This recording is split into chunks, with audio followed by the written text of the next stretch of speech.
Welcome, low ego action heroes. This is Debbie Levitt from deltacx.com. We're a full service CX and UX agency, and we do training. So if there's something we can do for you in the CX or UX world, let us know. And today is September 17th, 2021, and it is time for our normal Friday stream. I react to crazy stuff you send in.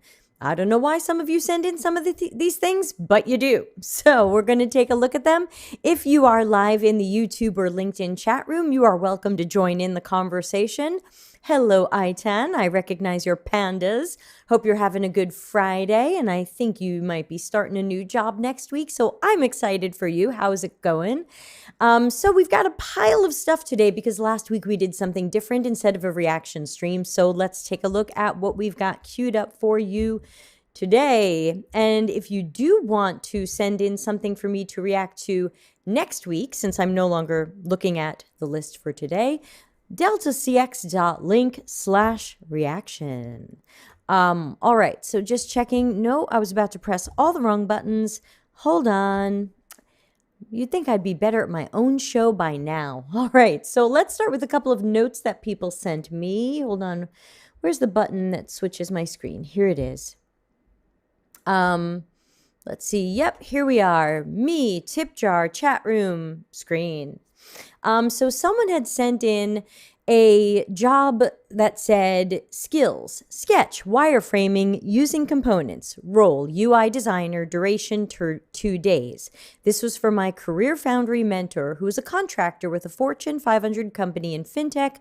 She was hired to help with the UX of their new internal site for new hires. Due to a high turnaround rate on the project, she needed extra help with the visual UI and asked me and another Career Foundry alumni to create high-fidelity screens using the company's existing brand. So what do I think of that? I don't know. I think that's kind of normal.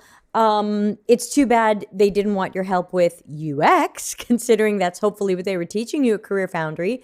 I don't know. Did you take the job? We never found out. There's a story here. Hi, Ralitza. So I don't know. I guess a 2-day job sounds okay if it paid well. I don't know. I can't totally complain about it. I mean, it's not a full-time UX job, but it's still a little bit of work. And hey, you could buy a hamburger. So I don't know. It just sounds a little weird. The high turnover rate on the project is, more of the concern. Why are people leaving this thing? What's going on? Somebody else sent in a link to a post by Jennifer Wong, who I'm not connected to, so I don't know her. But when I tried to track this post down today, it looks like it was removed. So y'all might want to start screenshotting things. I don't know what this said. I just put the link in here. It doesn't look like she's blocked me or I've blocked her, but this link doesn't exist. So I'm sorry I could not look at this. All right, let's take a look. So for those of you who hang out in the Slack channel, deltacx.link/join Slack, this guy's been going around a little bit, and ultimately we had nothing good to say about him. Short version, he's some random dude on LinkedIn who for some reason likes to poop on Don Norman and then tag Don Norman, which I think is really ballsy, but in a bad way. Ultimately he disagrees with Don and he poops on Don, but then he tags Don so that Don will see it, which I think is just not a good idea. And in reality, if you tag someone, especially multiple people on LinkedIn, and they don't react to the post, LinkedIn will drop it in the algorithm on the assumption that that was a spam tag. So Don shouldn't have replied, but Don did reply. And that's where this gets good and where we have one of our new catchphrases over in the Delta CX Slack channel. So Don's reply was, blah, blah, blah, blah, blah, blah, disagreeing with the guy who pooped on him. But here's our new catchphrase. Thank you for your critique, but it doesn't apply to me. Burn! Oh, that was so good. We loved seeing that. Burn, burn, burn, burn, burn. And then the weirdest thing was we saw this same guy post something else a few days ago, poops on Don Norman, tags Don Norman again. So clearly this is this guy's thing. Don Norman, we love you. Please block this guy on LinkedIn. This is ridiculous. 0 dogs for this guy. So Here we go. Next, someone sent me the GeekWire study that recently came out a week or so ago, claiming that Microsoft did a highly scientific study and they have been able to prove that remote work was bad for productivity and innovation. And it was a really long it was a medium-sized article that led to, well, it's mostly related stories. It was a medium-sized article that led to a whole scientifically published journal paper. And I tried to start looking at it, but I found it a little bit too scientifically journal, peer-reviewed, published article. It was definitely more than I wanted to read. But without having read it, my questions would be, is this true for other companies? Could this be something that's just happening at Microsoft? Is it because they're using Microsoft products? Wow. I mean, I like Windows and I generally like Microsoft, but man, I hate using Office 365 and Teams and Outlook. I really don't like those. SharePoint is the worst. Would productivity be better if they had Google Suite? I know that's crazy to ask. No one's going to put Microsoft on Google Suite. But I wonder, just from a scientific research perspective, and I didn't read the whole paper. If y'all have some time, you certainly can, and let me know in the Slack channel what you learned. But I'm wondering, what were some of the variables here? What did they do to try to enhance productivity and to create innovation? How do they measure innovation? I mean, the real definition of innovation is coming up with something that nobody's ever come up with before. Do you count them? Like last year we had 3 innovations. This year we've only had 2. Oh no, innovation is at risk. Is this a number? Is this the quality of the innovation? I feel like there's just too many dimensions here that we just don't seem to know. So they're claiming workers' ability to acquire and share new information across groups, and that affected productivity and innovation. So it sounds like there was something wrong with sharing information. I too have a problem sharing information in Office 365. So again, I'd love to see this study with different companies, different size companies, and companies not using Office 365. So, do I think that there can be innovation and productivity remotely? Absolutely.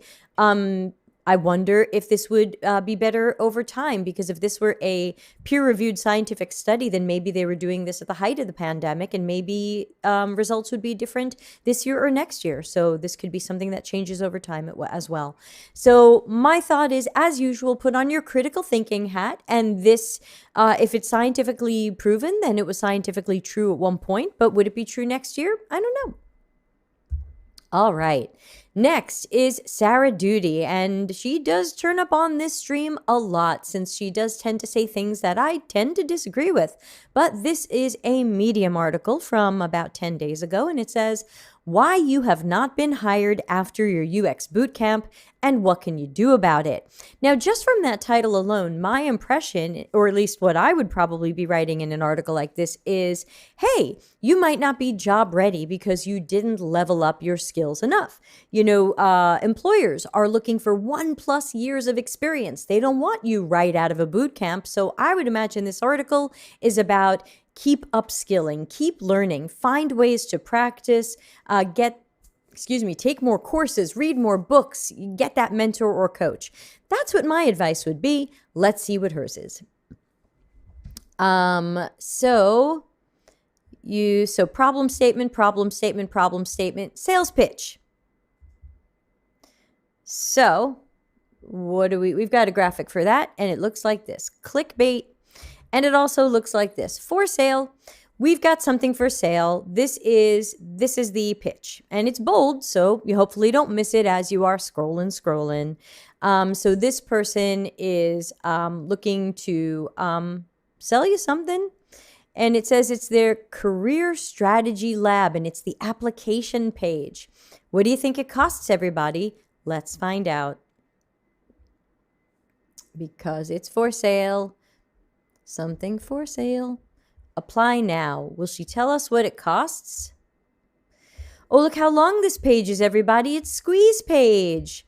People read marketing books that are from really long ago, and they still make these really long pages. No matter what your attention span is, no matter what your question is. I mean, your question is, what does this cost? So really, that should just be easy to find. It is not free. We'll share the details about pricing if your application is accepted. And what is the application? First name, last name, email. How do we contact you through social media? And your cell phone number? Not so sure. So as for this article, problem statement, sales pitch, problem statement, problem statement, problem statement, problem statement. Okay, the number one reason why boot camps don't deliver on their promise that you'll get hired. Ooh, hold on. That doesn't sound like what this article said it was about. Let's remember. Why haven't you been hired after a boot camp? Okay, so why didn't the boot camp deliver on the promise? Okay, so luckily she's telling you your boot camp might not have gotten you job ready. Boot camps are not fulfilling their promise. Sure. There's a lot of problem statement here. How to pivot your job search and get hired. Now she's talking about how much money it costs you to not have a job and to be looking for a job and be missing out on your salary. Okay, I assume that so you'll decide that whatever she's charging for her course isn't so bad. I feel like we still haven't learned what to do. Y'all know I'm looking for meaningful, actionable, helpful. What can we do? What do we do about this? What do we do? Sarah, what do we do? Michelle says it's thousands of dollars. I did one of her classes. You had to be accepted, and at the time the program was $4,000 and could even be more now. So, oh, you did the info class, so you didn't sign up for it. Got it. Job search pivot step 1, conduct an audit to identify what's broken.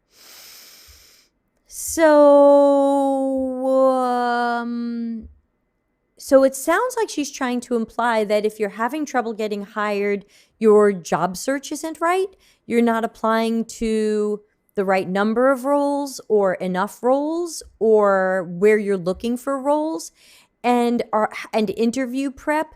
It does seem quite like just a big sales pitch. It doesn't seem to say what to do if that boot camp didn't upskill you, because she introduces the idea that you might not be ready for a job because the boot camp wasn't good, but she doesn't say what to do about that. So does this remind anybody of my phases of proficiency? Anybody? My phases of proficiency that I came out with over a year ago? Anybody? Just curious. All right, so no dogs for Sarah. This was going around a couple of weeks ago. Jeff is from the Fountain Institute, who we talked about last week on last Friday's episode. What did we do? Episode 127 about boot camps. The Fountain Institute seems to be a boot camp. Friend of the show, Chang, went to it and seemed to have some positive things to say about it, but I couldn't really tell what was what. However, it is a good post. It is a good meme. Stop design thinking, start hiring designers. And it was a Scooby-Doo thing with design thinking. Let's see who you really are. And it says, IDEO repackaging all of the strategic things about 21st century design and selling them to the suits upstairs while designers are stuck decorating PowerPoints. Yes, though someone pointed out in one of the comments I saw that they probably meant 20th century design. But yes, I saw this and I liked it, and I was glad the Fountain Institute was saying something, and I agree. And all we can keep doing is battling this and battling design thinking and fake UX and fads that when they go away, what will you tell people you do? You still do user-centered design and human-centered design, no matter what happens to design thinking. All right, the rise of online UX design boot camps, is it worth it? And this was written by some guy who I don't know. We talked about him a little bit in the Slack channel, and it looks like his specialty is CRO, which means he's going to do well in Google search results. And basically he's asking, are design boot camps worth it? And he says, okay, boot camps could take 3 to 6 months, and you can probably do them online, and that's great. Okay, boot camps can cost between 3,000 American and 16,000 American. Drop that number slightly for Europe, Western Europe. And you can learn design thinking, research, wireframing, and tools. And you could participate in a design sprint. So funny enough, the things that he's saying that sound good sound to me like you can learn how to do trends that you can learn from for free on videos, but you could pay thousands if you want. And of course, he has the usual sales pitch about how much you might get paid. What are the most popular boot camps? These are boot camps. But CRO is a big field. How do you start? Well, I don't remember us saying we wanted to learn CRO. And he's got a free workbook for you. Oh, what do you know? So again, if it's not meaningful, actionable, and helpful, if there's something for sale, I just can't recommend it. I can't love it. And this person is saying, wow, if you spent $16,000 on a boot camp and you make $50,000, this is an ROI of 300%.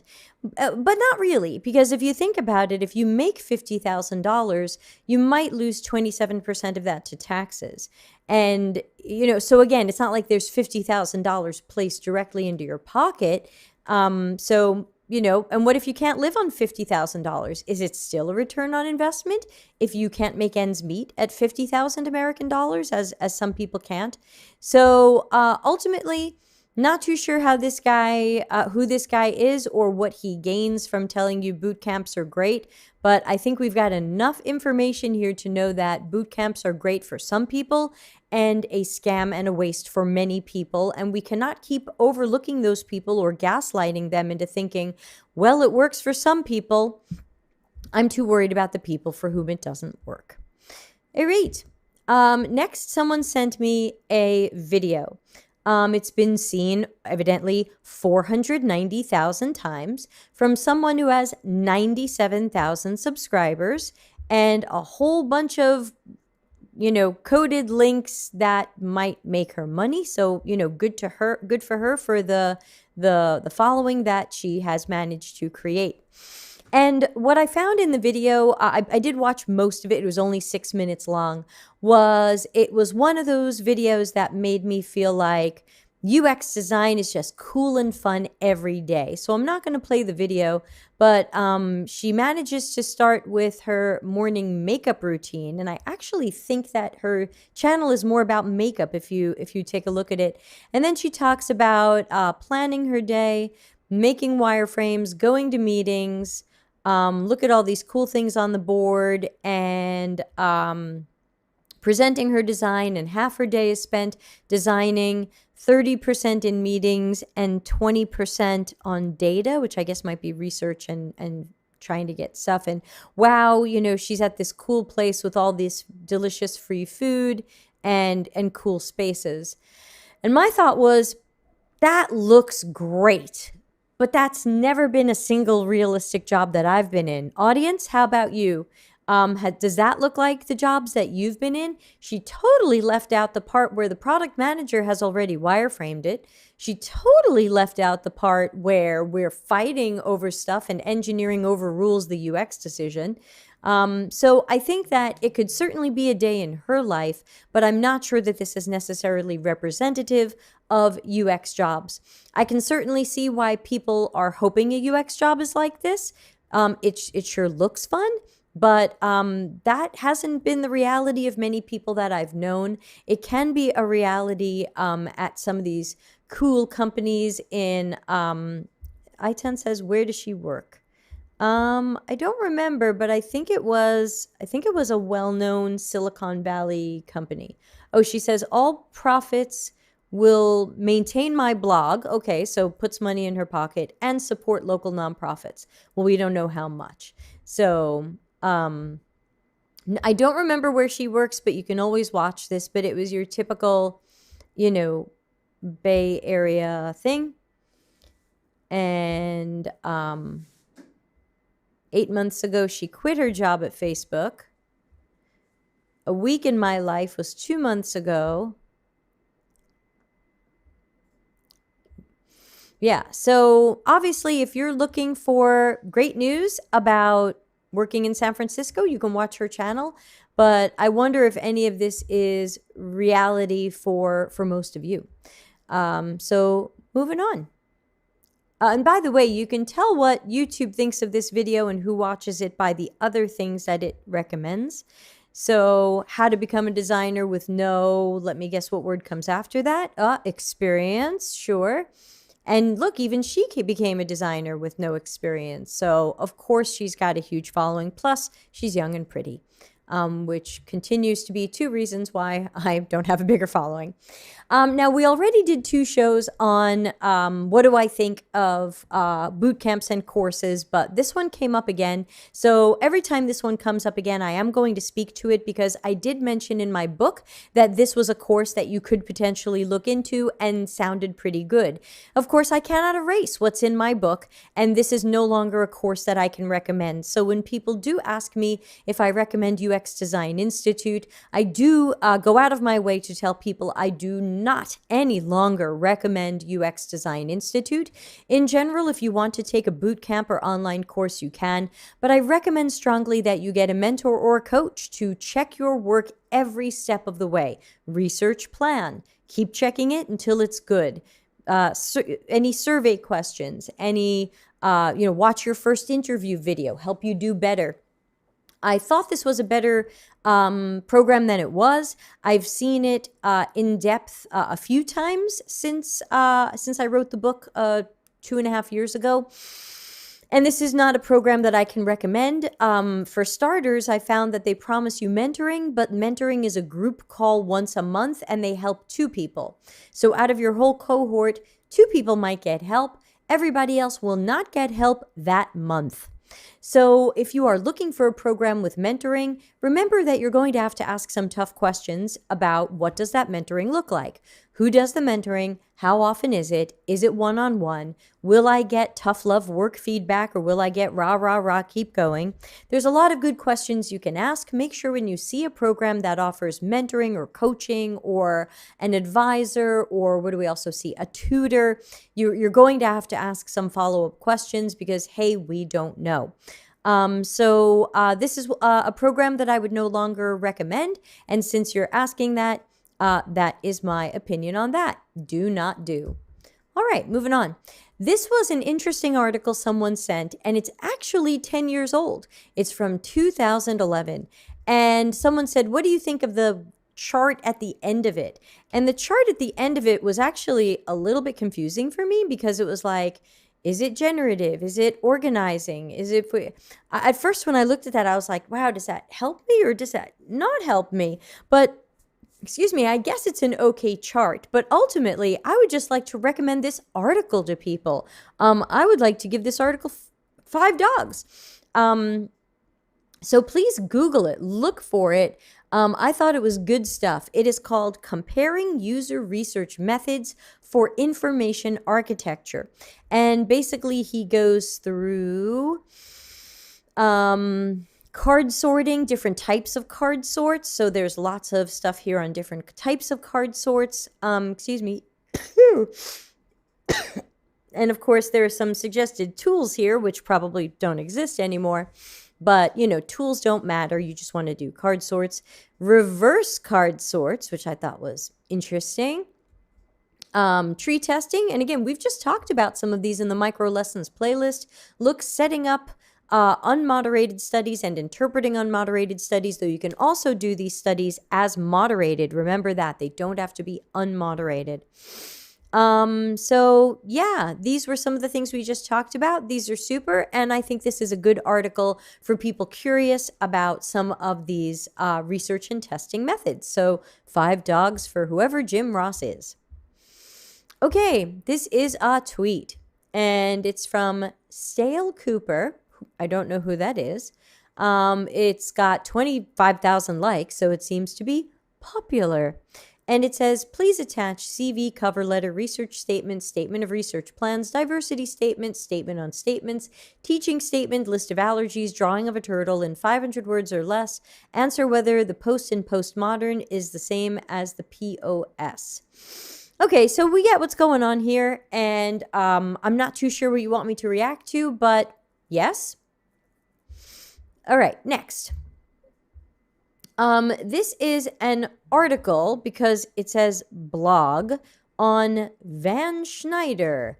I don't know who that is or they are. It says made by the House of Van Schneider, which sounds very serious, high fashion. Now it says in partnership with Shillington, which means that there is a business relationship here. This may have been a paid blog post or something of the like.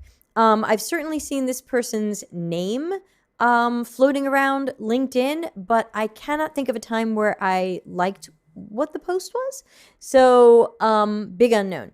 They're saying you can become a designer in 9 months without leaving your current job. So clearly this is going to be a shill for Shillington. Isn't that perfect? Isn't that perfect that they named the boot camp and they've got the word right in there? This is a shill for real.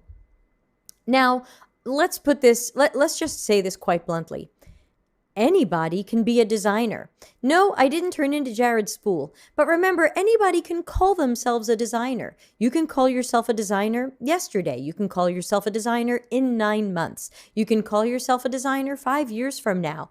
Calling yourself a designer is not the hard part. Going to a boot camp for 3 months, 6 months, 9 months. That's also kind of not the hard part. You can graduate from an IDF course, Google's Coursera course, and you could say, wow, I truly am a designer now.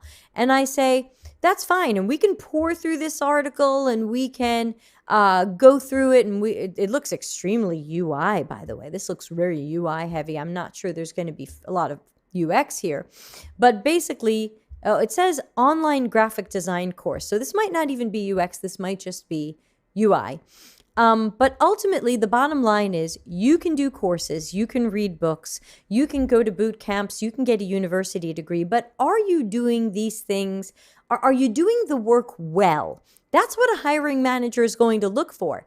Does this person seem to do this work well? We can call ourselves anything. I can call myself a plumber. I can call myself a pizza maker. I can call myself a hairdresser. But that doesn't mean I do any of these things well. And it doesn't mean that anybody is going to hire me to do those things. So, be careful of you can be a thing in X weeks or months. Sure, but does anybody else think you're that thing?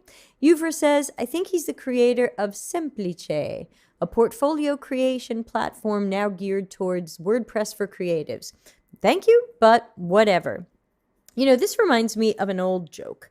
And in the old joke, a rich man buys a yacht and he takes his parents out to show off the yacht to them.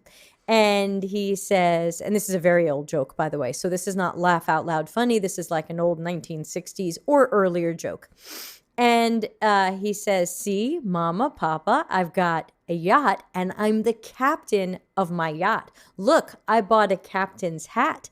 Look, I bought a captain's outfit. I am the captain of my yacht.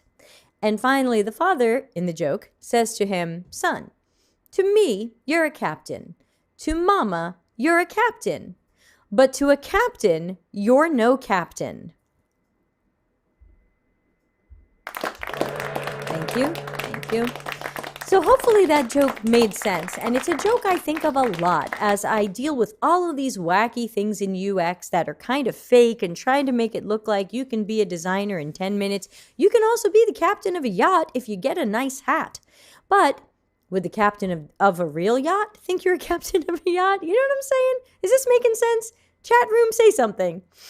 So anyway, I feel like I don't even have to read this. I feel like, and we already know it's a shill for Shillington. So, do not need. That is a shill. See, I think we've got clickbait we can set off here. And of course, for sale. So not interested in reading this and pass. All right, this seems to be our last one for today. Let's have a look. Google's Heart Framework, choosing the right metrics for your product. And this is from 6 days ago. Well, at least thanks to everybody for sending me some fresh things, but I love so far the winners, the article from 2011. I'm not sure that's a coincidence. Days of Quality. All right. So this person's saying measure stuff, measure stuff. And I say, sure, that makes sense. And they say Google's heart framework stands for happiness, engagement, adoption, retention, and task success. Okay, so in general, this is not a bad model.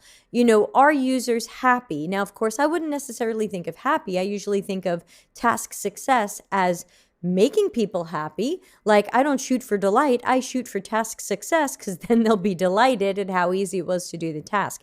But you can see here the ratings are going to be, the metrics would be app ratings, survey results, and net promoter score. And again, we could say that people are happy, but the example I like to give is I gave a company 8s and 9s on a net promoter score out of 10 for about 10 years, until the day that I dumped their stuff and I left and I went to another company. I was happy until I wasn't. I was loyal until I wasn't. So I do caution people on trying to measure emotional things like happiness or delight, or even in some ways loyalty, because we do want to try to gauge loyalty. But I remind people are loyal until they're not. And how do we know, and what do we do about that? That's where more qualitative stuff will help us. But today we're talking about quant and metrics. Engagement, average session length. We've talked about this one before. If you are Facebook or content or blog or ad-driven, YouTube, you want long sessions. If you are task-based, you want short sessions. If people are spending a long time on your stuff, that could mean that they're having trouble with it. So depending upon what the task is, session length long might be good, or session length short might be good. So you're going to have to put on your critical thinking there and just not assume that longer session length is always good. The open rate of newsletters and emails, I disagree. Opening a newsletter doesn't mean it put money in our pocket. It might mean people engaged, but I always feel like engagement is such a flimsy measure of things, because it doesn't necessarily create loyalty. It doesn't necessarily sell anybody anything. It doesn't necessarily mean that we've made money or saved money. So, not buying it really. Returns to the app or number of conversions. Well, sure, that probably makes sense for engagement. We want to see people utilizing whatever this thing is and hopefully paying for it. So, okay, that's a fair enough metric. Adoption and retention. You hear this a lot especially in startups. Traction and, what is it? It's not traction and adoption usually here for startups. So adoption, download, registration, and adopting new features. Again, you can certainly measure, are people downloading the app? Are they signing up? Are they trying our new features or not? But are these measurements of anything that put money in our pocket, tell us if this is the right product, solution, or feature or service for people? So to me, there's a disconnect between some of these metrics, where just because somebody downloaded it doesn't really mean that we're successful. What if they uninstalled it? Did we still have that adoption if there was downloading but then uninstalling? So this is where I have that Medium article where I say your metrics might be myopic. You looked at downloads, but did you look at uninstalls? Are we looking at how many people we are attracting in a certain period of time, or are we just looking at how many downloads there were, not looking at uninstalls and cheering ourselves on and going, yay, we're great? And again, if someone is signing up for a paid account, okay, but are they happy? Are they loyal? Are they shopping for other services? Are they going to leave us at the end of the thing? So be careful. Retention. So again, retention is usually loyalty. So are they active in the app? And again, only if that's important to whatever you do or sell. If app-based activity isn't important, or only a certain type of app-based activity is, then you need to measure that. Renewing a subscription? Sure. Repeat customers? Yes, I agree. And task success. So of course, yes, for task success, absolutely. Task success, hearts. task completion rate or incompletion rate, time to task, and errors per task. Yes, I agree there. So ultimately, I don't think this is a bad framework, but I do think that some of these things run the risk of measuring the wrong things or not the best things, depending upon what type of business we're in. So that's where you're going to need your critical thinking hat and think more strategically about the metrics that will best tell you success, failure, or how much.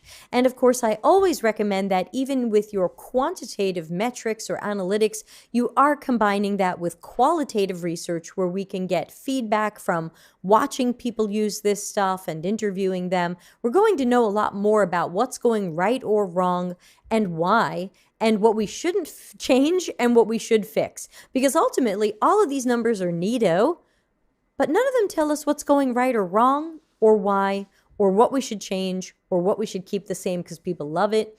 So that's a concern for me as well. I think we sometimes get a little bit too caught up in metrics and not caught up enough in the qualitative stuff. All right. Hopefully I'm hitting the right button now. Did it set off the theme song? No, it's me. I was worried I set off the theme song. All right, so that would cover everything that everybody sent in for this week. And again, you can always send stuff to deltacx.link/reaction. Please subscribe to the YouTube channel. I'm live here 4 times a week. I'm happy to do shows with you and for you. Let me know through the Slack channel or LinkedIn if there's any particular show you'd like to see. You might want to search for it first on YouTube to see if we already did it. We do have 435 videos on YouTube. Chances are we've covered a topic you're interested in, but if not, please let me know and I would be happy to schedule something. And of course, after the stream, won't you please hit that like button and leave a comment? Iton says, thanks, this was fun. Yeah, thanks. It wasn't as wacky as some of the other weeks where people have sent in much more strange and inflammatory things. This week was a little bit more mellow, but you know, it is what it is based on what you all send in. You make this show, so, you know, send in the stuff.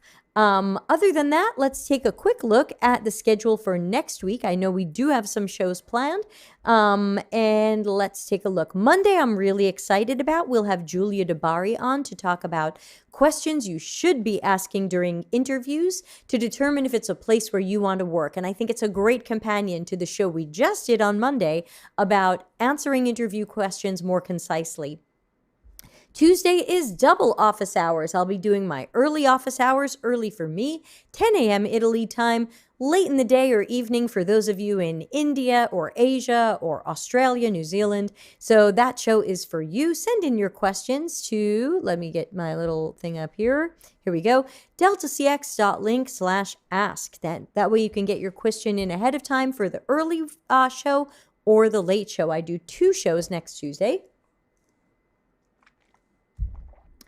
Let's see what else is going on next week. Of course, Friday reaction stream. Let's see. Monday, the 27th of September, the realities of UX work, another panel discussion, which will probably sound a little bit different than that lovely YouTube video we just saw about a day in the life of working. Larry says that relates to the LinkedIn conversation on UX maturity and companies you're interviewing with. Right. Larry's right. It definitely does. What can we ask companies we're interviewing with to check their maturity and how they perceive UX and how UX has been worked or not worked into agile or lean or other things that they're doing? We need to find out. So next week, panel discussion, reality of working in UX. Going to look very different than your YouTube video. Tuesday the 28th, office hours, Ask Me Anything. Wednesday the 29th, so excited to have Bettina on here. She was a mentor at our Concentric conference in May, and she's going to teach us all about cryptocurrencies and NFTs, 2 things I barely understand. I'm so excited to learn from her, for I will not be playing dumb. I don't know anything. So excited to get to talk to her. Friday, October 1st, reaction stream. And then I've only just started scheduling October. Of course, you can always go to deltacx.link/events. And there's a Google Calendar there with everything I've got planned. So you will know.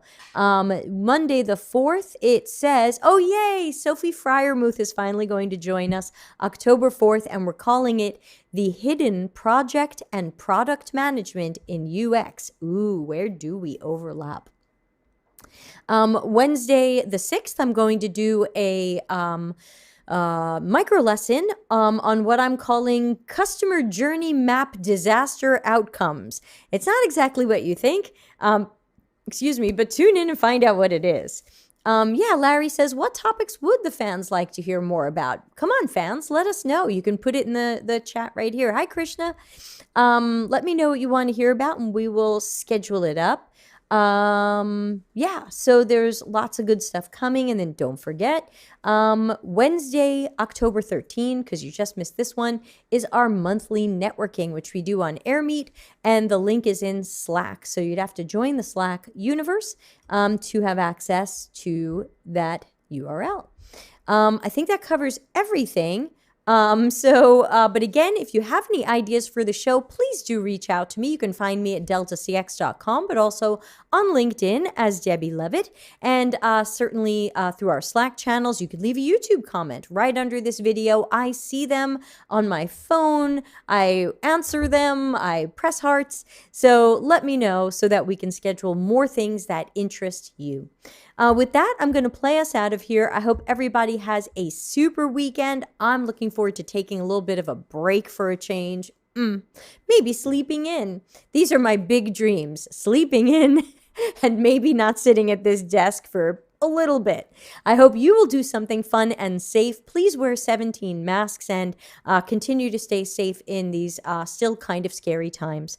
So thanks to everybody for giving me a fun end to the Friday day, and I look forward to seeing you on Monday. Thanks to you, Alex. Bye, everybody. Customer centricity as business intelligence. Visit deltacx.com to learn why we are